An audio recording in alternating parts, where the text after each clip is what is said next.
Pukul 9 malam hujan turun seperti langit sedang menumpahkan seluruh kesedihannya ke bumi Jakarta, petir menyambar di kejauhan, angin dingin menyusup melalui celah pintu rumah besar bercat putih di kawasan elit Pondok Indah, dan di ruang tamu yang biasanya harum bunga lili itu, seorang perempuan tua bernama Bu Ratna berdiri diam dengan tangan menggenggam ujung selendangnya yang mulai basah oleh air mata, bukan karena hujan, melainkan karena kata-kata menantunya baru saja menghantam hatinya lebih tajam daripada pisau. Keluar dari rumah ini, Bu, saya tidak punya waktu untuk mengurus dan memberi makan Ibu, suami saya sedang dinas, jadi jangan pikir Ibu bisa terus hidup enak di sini.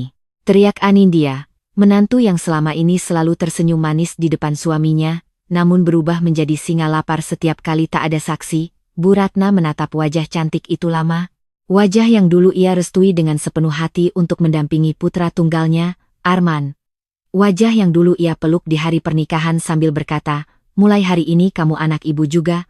Tetapi malam itu wajah yang sama justru memandangnya seperti beban menjijikkan, seperti sampah yang harus segera dibuang sebelum pagi tiba. Anindya, ucap Bu Ratna pelan, suaranya nyaris tenggelam oleh suara hujan, ini rumah Arman, anakku.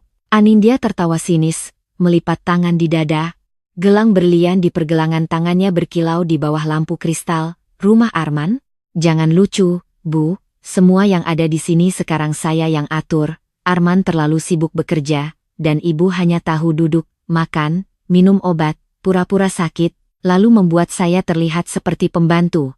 Bu Ratna tidak menjawab, ia hanya menarik napas panjang, menahan luka yang sudah bertahun-tahun ia simpan. Sejak hari pertama Anindya mulai mengatur makanan untuknya, mengurangi obatnya, melarang pembantu berbicara terlalu akrab dengannya, bahkan menyembunyikan ponselnya agar ia tidak bisa menelepon Arman ketika anaknya sedang perjalanan bisnis. Ambil tas Ibu dan pergi sekarang, kata Anindya sambil melempar sebuah tas kain tua ke lantai. Saya sudah panggil satpam untuk membuka gerbang, jangan sampai tetangga melihat drama murahan ini. Bu Ratna menunduk mengambil tas itu, lalu tersenyum. Senyum yang membuat Anindya sedikit terkejut, karena ia berharap perempuan tua itu menangis, memohon, berlutut, atau setidaknya gemetar ketakutan, tetapi Bu Ratna justru tersenyum tenang, seperti seseorang yang akhirnya menemukan jawaban setelah lama bersabar. Baik, ucap Bu Ratna, kalau itu maumu, Ibu pergi. Anindya mendengus puas, bagus, akhirnya Ibu sadar diri. Bu Ratna berjalan menuju pintu dengan langkah pelan, tubuhnya dibalut kebaya sederhana. Rambutnya yang memutih digulung rapi, sementara hujan di luar semakin deras. Ketika ia melewati ambang pintu, Anindya kembali berteriak, dan jangan pernah kembali sebelum saya izinkan. Bu Ratna berhenti sejenak, menoleh sedikit, lalu berkata dengan suara lembut namun dingin, besok pagi, kamu akan menyesali malam ini. Anindya tertawa keras, saya takut sekali. Bu, memang Ibu siapa? Bu Ratna tidak menjawab, ia hanya keluar menembus hujan. Satpam rumah yang bernama Pak Udin berdiri gugup di dekat gerbang, wajahnya pucat melihat majikan tua itu diusir. Bu, saya antar ke pos dulu, hujan deras. Bisiknya, Bu Ratna menggeleng. Tidak perlu, Din, panggilkan taksi saja. Pak Udin menunduk dengan mata berkaca-kaca, maafkan saya, Bu, saya tidak bisa melawan Bu Anindya. Bu Ratna menepuk bahunya. Tidak apa-apa. Kamu punya keluarga yang harus kamu nafkahi. Beberapa menit kemudian sebuah taksi berhenti di depan gerbang. Bu Ratna masuk dengan pakaian basah. Sopir taksi menatapnya lewat kaca spion dengan iba.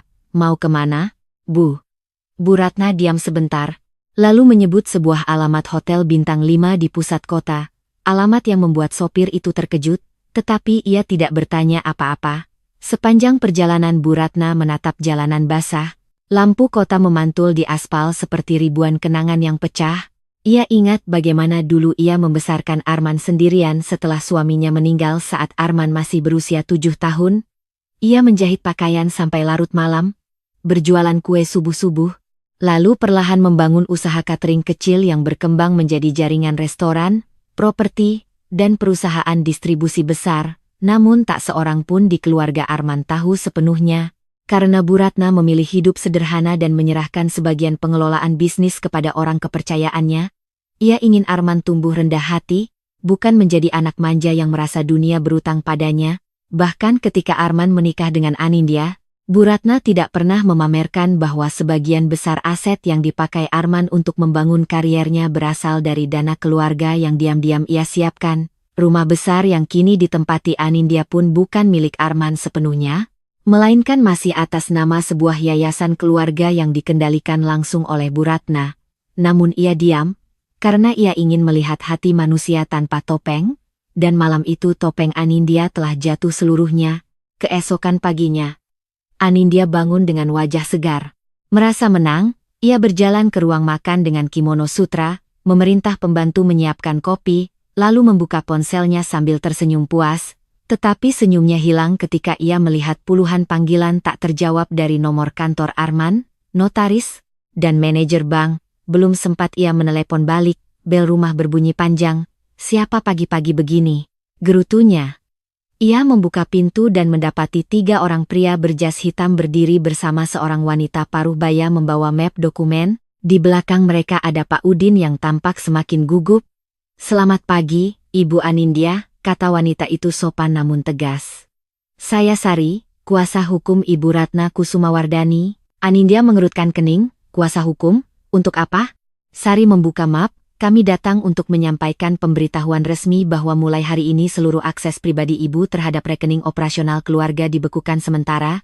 Kendaraan Mercedes-Benz bernomor polisi B1N yang selama ini Ibu gunakan akan ditarik karena terdaftar sebagai aset perusahaan, dan rumah ini akan diaudit karena status kepemilikannya berada di bawah Yayasan Kusumawardhani Mandiri."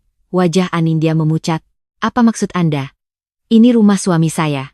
Sari menatapnya datar. "Bukan, Bu, rumah ini diberikan sebagai fasilitas tinggal kepada Bapak Arman selama beliau menjabat sebagai direktur di salah satu anak perusahaan milik keluarga Kusumawardhani, dan pemilik utama yayasan tersebut adalah Ibu Ratna." Dunia seperti runtuh di telinga Anindya. "Ibu Ratna? Perempuan tua itu?" Sari mengangkat alis. "Perempuan tua yang Ibu usir tadi malam dalam keadaan hujan deras itu adalah pendiri dan pemegang kendali utama Kusumawardhani Group." Gelas kopi di tangan Anindya jatuh dan pecah di lantai. Para pembantu menutup mulut, Pak Udin menunduk, sementara Anindya berdiri kaku seperti patung. "Tidak mungkin," bisiknya, "dia hanya ibu rumah tangga biasa. Dia bahkan pakai tas kain lusuh." Sari tersenyum tipis. "Kesederhanaan bukan berarti kemiskinan, Bu." Tepat saat itu ponsel Anindya berdering, nama Arman muncul di layar. Dengan tangan gemetar ia mengangkatnya. "Mas." Belum sempat ia bicara, suara Arman meledak dari seberang. "Apa yang kamu lakukan pada Ibu?" Anindya mencoba tertawa kecil. "Mas, dengarkan aku dulu. Ibu cuma salah paham, aku hanya..." "Jangan bohong," potong Arman, suaranya bergetar antara marah dan hancur. "Aku sudah lihat rekaman CCTV dari Pak Udin. Aku dengar semua kata-katamu. Kamu mengusir ibuku di tengah hujan. Kamu bilang tidak mau memberi makan dia. Kamu tahu siapa yang kamu hina? Dia perempuan yang membesarkanku, perempuan yang menyelamatkan hidupku, dan ternyata selama ini dia juga yang diam-diam membiayai semua fasilitas hidup kita." Anindya jatuh terduduk di sofa. "Mas, aku hilaf, aku capek, aku stres." "Hilaf?" Suara Arman berubah dingin. "Kamu sudah berbulan-bulan menyiksa Ibu." Pembantu baru berani cerita setelah kejadian tadi malam. "Kamu sembunyikan obat Ibu. Kamu larang Ibu makan makanan yang dokter anjurkan, kamu bentak dia setiap aku pergi, dan aku bodoh karena terlalu percaya padamu." Anindya mulai menangis, bukan tangisan penyesalan, melainkan tangisan ketakutan. "Mas, aku istrimu, jangan lakukan ini, kita bisa bicara baik-baik." Arman diam beberapa detik, lalu berkata, "Aku pulang sore ini, dan sebelum aku sampai, kamu pikirkan baik-baik apakah kamu masih pantas tinggal di rumah ibuku." Sambungan terputus. Anindya menjerit memanggil pembantu, tetapi tak satu pun bergerak cepat seperti biasanya, karena pagi itu semua orang di rumah itu tahu kekuasaan Anindya telah retak. Beberapa jam kemudian berita lebih buruk datang. Kartu kredit premium yang biasa ia pakai untuk belanja di Plaza Indonesia ditolak, akun investasinya yang terhubung dengan dana keluarga tidak bisa diakses. Sopir pribadi menyerahkan kunci mobil kepada petugas perusahaan. Bahkan salon langganannya menelepon meminta pelunasan tagihan yang selama ini dibayar otomatis oleh rekening perusahaan. Anindya merasa tercekik. Ia menelepon ibunya sendiri, tetapi ibunya hanya panik. Kamu gila, Nin. Kamu usir mertua yang ternyata miliarder? Cepat minta maaf sebelum kamu benar-benar dibuang. Sore itu Arman pulang dengan wajah kusut, matanya merah karena tidak tidur. Anindya berlari memeluknya. Mas, aku salah. Aku benar-benar salah. Bawa aku ke ibu, aku mau minta maaf. Arman melepaskan pelukan itu. Kamu mau minta maaf karena menyesal atau karena takut kehilangan semua ini? Anindya terdiam, dan diamnya adalah jawaban paling jujur. Malamnya mereka pergi ke sebuah hotel mewah tempat Bu Ratna menginap, tetapi ketika sampai di lobi, Anindya nyaris tidak mengenali mertuanya sendiri. Bu Ratna duduk di kursi utama ruang pertemuan privat, mengenakan kebaya hitam elegan, rambutnya disanggul rapi, di sampingnya berdiri Sari sang pengacara, beberapa direktur perusahaan, dan seorang pria tua yang ternyata komisaris utama. Suasana ruangan itu bukan suasana keluarga, melainkan ruang pengadilan tanpa hakim. Anindya langsung berlutut, air matanya jatuh deras. Bu, maafkan saya bodoh, saya kilaf, saya tidak tahu ibu selama ini. Bu Ratna menatapnya lama. Kamu tidak tahu ibu kaya, itu yang kamu sesali? Anindya tercekat. Bukan begitu, Bu.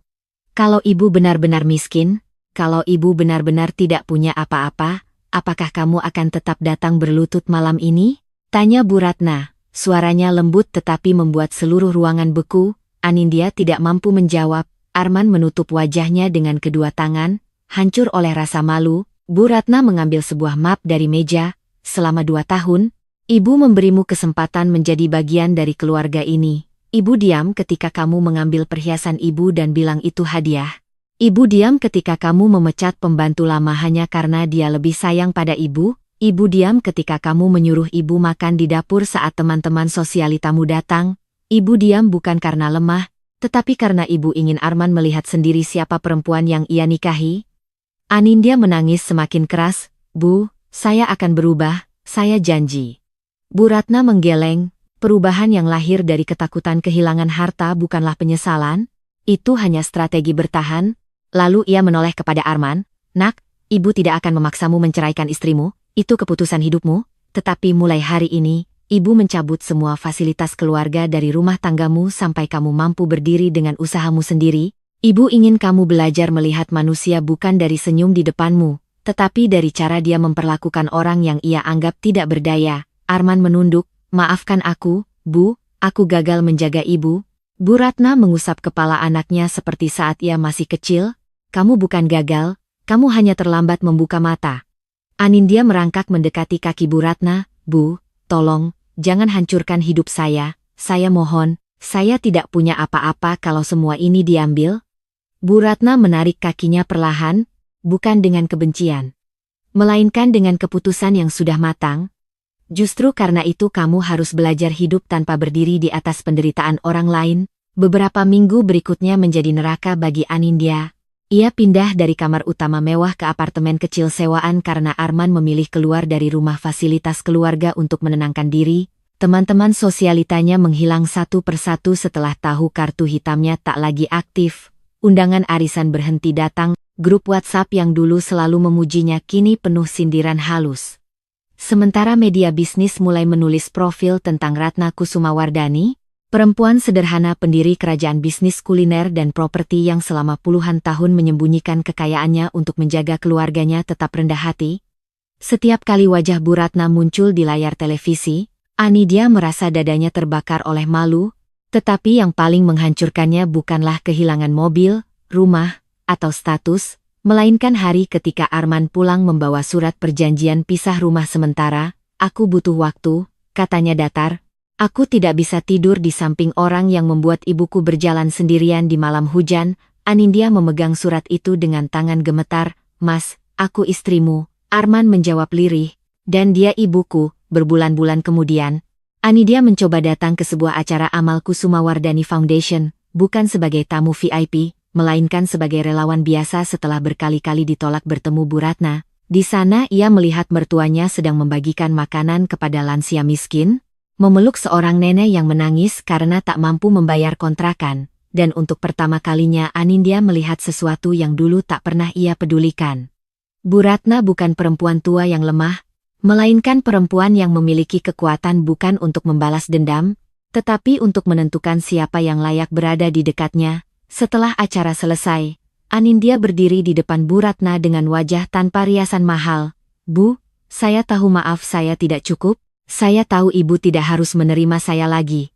Tapi kali ini saya datang bukan untuk meminta rumah, uang, atau Mas Arman kembali. Saya hanya ingin mengatakan bahwa malam itu saya bukan hanya mengusir Ibu dari rumah, saya mengusir kemanusiaan dari diri saya sendiri." Bu Ratna menatapnya, kali ini tidak sedingin malam di hotel, tetapi juga tidak selembut dulu. "Penyesalan yang benar tidak meminta hasil cepat, Anindya, kalau kamu benar-benar berubah, hiduplah dengan perubahan itu meski tidak ada yang memberi hadiah." Anindya mengangguk sambil menangis pelan. "Saya mengerti, Bu." Bu Ratna lalu berjalan pergi, meninggalkan Anindya berdiri di halaman yayasan dengan hati yang kosong namun untuk pertama kalinya jujur. Setahun kemudian, Arman dan Anindya akhirnya resmi bercerai secara baik-baik, bukan karena Bu Ratna memerintah, tetapi karena Arman sadar cinta tanpa rasa hormat akan menjadi penjara. Anindya memulai hidup baru dengan bekerja di sebuah rumah singgah lansia, jauh dari kemewahan, jauh dari kamera sosialita, sementara Bu Ratna tetap tinggal sederhana di rumah lamanya. Rumah kecil peninggalan suaminya, bukan karena ia tak mampu membeli istana, tetapi karena di sanalah ia belajar bahwa harga diri tidak pernah ditentukan oleh luas bangunan, jumlah pelayan, atau merek tas yang dipakai, dan pada suatu malam hujan yang mirip dengan malam ia diusir, Bu Ratna duduk di teras sambil menyeruput teh hangat, Arman duduk di sampingnya, menggenggam tangan ibunya erat. "Bu, kenapa Ibu tidak membalas lebih kejam?" Bu Ratna tersenyum menatap hujan. "Karena orang yang benar-benar kuat tidak perlu menghancurkan orang lain sampai habis, cukup menyingkirkan mereka dari tempat yang tidak pantas mereka tempati." Arman menunduk, air matanya jatuh. "Aku hampir kehilangan Ibu." Bu Ratna mengusap punggung tangannya. "Tidak, Nak, malam itu bukan Ibu yang hilang, malam itu kebenaran yang akhirnya pulang." Fatudo, kisah Bu Ratna menjadi bisikan panjang di kalangan keluarga kaya Jakarta, tentang seorang mertua sederhana yang diusir menantunya di malam hujan, lalu keesokan harinya membuat seluruh istana kebohongan runtuh tanpa berteriak, tanpa mencaci, tanpa mengemis, hanya dengan satu kebenaran yang selama ini ia simpan rapat-rapat, bahwa perempuan tua yang dianggap beban ternyata adalah pemilik segalanya, dan orang yang paling hina bukanlah orang yang miskin, melainkan orang yang merasa berhak merendahkan manusia lain hanya karena mengira mereka tidak punya kuasa. Dan sejak hari itu, kehidupan terus berjalan tetapi luka tidak pernah benar-benar hilang, hanya berubah bentuk menjadi pelajaran yang diam-diam menguatkan. Sementara hujan yang dulu menjadi saksi pengusiran itu kini menjadi pengingat bagi setiap jiwa yang pernah menyaksikan kisah tersebut. Di sisi lain Anindya yang dulu hidup dalam gemerlap pesta dan pujian kosong kini bangun setiap pagi sebelum matahari terbit di rumah singgah lansia di pinggiran kota Bekasi, mengenakan seragam sederhana tanpa merek, mengikat rambutnya tanpa salon mahal, dan berjalan dari kamar ke kamar untuk membantu para lansia bangun, membersihkan tubuh mereka, menyuapi makan, dan mendengarkan cerita-cerita lama yang berulang. Sesuatu yang dulu akan ia anggap membosankan kini justru menjadi hukuman sekaligus penebusan. Setiap kali ia melihat seorang nenek yang ditinggalkan anaknya, hatinya seperti ditusuk oleh bayangan dirinya sendiri di malam hujan itu. "Dulu saya juga jahat seperti anak-anak mereka," bisiknya suatu pagi kepada seorang nenek bernama Maksiti yang hanya tersenyum tanpa mengerti sepenuhnya. Sementara itu Arman memulai dari nol tanpa fasilitas ibunya. Ia membuka usaha kecil di bidang logistik dengan 2 truk tua dan 3 karyawan. Bekerja siang malam tanpa sopir pribadi, tanpa sekretaris, bahkan sering menyetir sendiri melewati kemacetan Jakarta. Dan di setiap malam ia duduk sendirian di apartemen kecilnya, memandang foto lama bersama ibunya, merasakan campuran rasa bersalah, dan tekad untuk membuktikan bahwa ia bisa berdiri tanpa bayang-bayang kekayaan keluarga, sedangkan Bu Ratna tetap menjalani hidupnya seperti biasa, menghadiri rapat perusahaan, mengembangkan yayasan, tetapi kali ini ia lebih terbuka kepada publik tentang prinsip hidupnya. Ia mulai sering diundang ke acara televisi, seminar, bahkan kampus untuk berbicara tentang nilai keluarga dan kekuasaan yang tidak terlihat. Kekayaan terbesar bukan uang, tetapi kemampuan memperlakukan orang lain dengan hormat saat kita punya kuasa untuk tidak melakukannya, katanya dalam sebuah wawancara yang kemudian viral di seluruh Indonesia, dan tanpa ia sadari, Video itu juga ditonton oleh Anindya di ponsel murahnya saat istirahat siang. Air matanya jatuh diam-diam, bukan karena ingin kembali ke kehidupan lama, tetapi karena akhirnya ia mengerti apa yang telah ia hancurkan. Waktu terus berjalan, musim berganti, dan pada suatu sore yang mendung, ketika langit kembali mengingatkan pada malam kelam itu, Anindya berdiri di depan gerbang rumah kecil Bu Ratna, bukan lagi rumah mewah pondok indah, melainkan rumah sederhana yang dulu menjadi awal segalanya. Ia tidak berani menekan bel, hanya berdiri dengan tangan gemetar, sampai akhirnya Pak Udin yang kini bekerja langsung untuk Bu Ratna membuka pintu dan terkejut melihatnya. "Bu Anindya," katanya pelan. Anindya menunduk. "Saya tidak datang untuk mengganggu, saya hanya ingin melihat apakah beliau baik-baik saja." Pak Udin menatapnya lama, lalu masuk ke dalam tanpa berkata apa-apa. Beberapa menit kemudian Bu Ratna keluar ke teras, langkahnya tenang seperti biasa, tetapi matanya lebih dalam dari sebelumnya. "Kamu datang lagi," katanya tanpa nada marah. Anindya langsung berlutut, bukan dramatis seperti dulu, melainkan refleks dari kebiasaan merendahkan diri yang ia pelajari selama setahun terakhir. "Saya tidak minta apa-apa, Bu. Saya hanya ingin memastikan Ibu sehat." Bu Ratna duduk di kursi kayu, memandang hujan rintik yang mulai turun. "Kenapa kamu tidak berdiri saja?" tanya beliau. Anindya perlahan berdiri, matanya merah. "Karena saya tidak merasa pantas berdiri di depan Ibu." Bu Ratna terdiam beberapa detik, lalu berkata, "Perasaan itu baru benar." Kalimat sederhana itu justru membuat Anindya semakin menangis. "Saya tidak berharap dimaafkan, Bu. Saya hanya ingin menjadi orang yang tidak akan melakukan hal seperti itu lagi." Bu Ratna menoleh kepadanya, "Dan apakah kamu sudah menjadi orang itu?" Anindya mengangguk pelan. "Saya mencoba setiap hari." Hujan semakin deras, suara tetesannya seperti musik yang mengiringi percakapan mereka, dan untuk pertama kalinya sejak malam pengusiran itu, tidak ada ketegangan di antara mereka, hanya jarak yang perlahan diisi oleh kejujuran. Di saat yang sama Arman datang tanpa pemberitahuan. Ia berdiri di luar pagar, melihat dari kejauhan bagaimana mantan istrinya berdiri di depan ibunya tanpa kemewahan, tanpa kesombongan, hanya dengan kerendahan hati yang dulu tidak pernah ia miliki. Ia tidak masuk, hanya berdiri lama sampai hujan membasahi kemejanya, karena ia tahu beberapa hal tidak bisa dipercepat. Bahkan oleh penyesalan sekalipun, malam itu Bu Ratna mengizinkan Anindya duduk di teras, bukan sebagai menantu, bukan, tetapi sebagai manusia yang ingin belajar kembali menjadi manusia. Mereka berbicara panjang tentang hal-hal kecil, tentang makanan sederhana, tentang kehidupan di rumah singgah, tentang orang-orang yang kehilangan segalanya tetapi masih mampu tersenyum. Dan ketika Anindya pamit pulang, ia tidak lagi merasa kosong seperti dulu, melainkan merasa bahwa untuk pertama kalinya ia berjalan di jalan yang benar meski tanpa jaminan apapun. Bertahun-tahun kemudian, nama Anindya tidak lagi dikenal sebagai sosialita, tetapi sebagai pengelola rumah singgah yang membantu ratusan lansia terlantar. Arman berhasil membangun usahanya sendiri meski tidak sebesar perusahaan ibunya, namun cukup untuk membuatnya bangga karena setiap rupiah yang ia hasilkan berasal dari kerja kerasnya sendiri. Sementara Bu Ratna tetap menjadi sosok yang disegani bukan karena kekayaannya, tetapi karena keteguhan hatinya. Dan setiap kali hujan turun di Jakarta, selalu ada cerita yang berbisik dari mulut ke mulut tentang seorang ibu yang diusir di malam badai, seorang menantu yang kehilangan segalanya karena kesombongannya, dan sebuah kebenaran yang tidak bisa disembunyikan selamanya, bahwa dalam hidup, bukan siapa yang paling kuat yang akan menang, tetapi siapa yang tetap manusia bahkan ketika memiliki kuasa untuk menjadi sebaliknya. Namun kisah itu belum benar-benar berakhir, karena pada suatu malam ketika angin kembali membawa bau hujan yang sama seperti bertahun-tahun lalu, sebuah kejadian baru muncul seperti luka lama yang tiba-tiba terbuka kembali. Saat itu Anindya sedang menutup pintu rumah singgah setelah memastikan semua lansia telah tidur, ketika tiba-tiba sebuah mobil hitam berhenti di depan gerbang dengan lampu menyilaukan.